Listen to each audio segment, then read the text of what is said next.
హల్లెలూయా యేసు ప్రభున్ ఎల్లరు స్తుతించుడి. వల్లభుని చర్యలను తిలకించి స్తుతించుడి. దేవునికి స్తోత్రం కలుగును గాక. చేరి వచ్చిన ప్రియులందరికీ కూడా ప్రభువారి ప్రశస్తమైన నామములో వందనాలు తెలియజేస్తున్నాం. సామెతల గ్రంథం 8వ అధ్యాయం 1వ వచనం. జ్ఞానము ఘోషించుచున్నది, వివేచన తన స్వరము వినిపించున్నది. జ్ఞానము అంటే ప్రభువైన యేసుక్రీస్తు వారు. వివేచన అనేది మానవ జీవితానికి కావలసింది. కాబట్టి జ్ఞానము అనగా ప్రభువైన యేసుక్రీస్తు వారు మానవ జాతిని ఉద్దేశించి ఆయన మానవునికి ప్రకటన చేస్తున్నారు. ఆయన స్వరాన్ని వినిపిస్తున్నారు. ఎవరు ఆయన స్వరాన్ని విని లోబడతారో వారు బాగుపడతారు.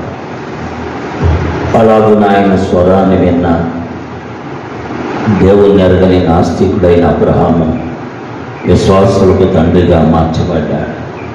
ఆయన స్వరాన్ని విని లోబడిన మోషే మరి 6 లక్షల ఇశ్రాయేలీల కాల్బలాన్ని ఐగుప్తు నుండి కానానుకు నడిపించారు. అలాగే ఆయన స్వరాన్ని విన్న అపోస్తులైనటువంటి పౌలు ఆయనకు లోబడి దేవుని స్వార్థ సేవకుడిగా, ఆయన పరిచారకుడిగా, ఆయన బోధకుడిగా అనేక స్థలాల్లో దివ్య సేవ చేశారు. కాబట్టి ప్రియులారా, ఆయన స్వరమును విన్నవారు బాగుపడతారు. ఆయన ఎప్పుడు తన జ్ఞానము బోధించాలని ఆయన ఇష్టపడే దేవుడు. అందుకే 8వ అధ్యాయం 1వ వచనం చూస్తుంటే, జ్ఞానము పోషించుచున్నది, వివేచన తన స్వరం వినిపించున్నది.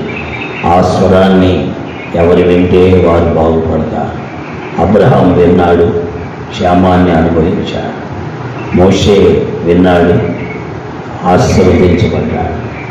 అలాగే దేవుని వాక్యములో పౌలు విన్నాడు, దేవుని యొక్క మరి రాయబారిగా మారిపోయాడు.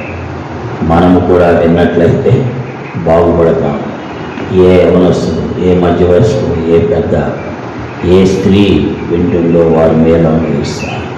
దేవుడి మాటలు దీవించి మనందరికీ క్షేమము కలుగు చేయనుగాక. ఆమేన్. ప్రార్థన. ప్రేమలిగిన తండ్రి, ప్రజలకు మేలు చేసి నడిపించి మహిమ పొందాలి. యేసుక్రీస్తు వారి దివ్య నామము ప్రార్థిస్తున్నాం తండ్రి. ఆమేన్. దేవుని స్తుతించుడి. హృదయమును వెలిగించిన యేసుని స్తుతించుడి. అగ్నివారా గంటారా మీరు కర్తను స్తుతించుడి. హృదయ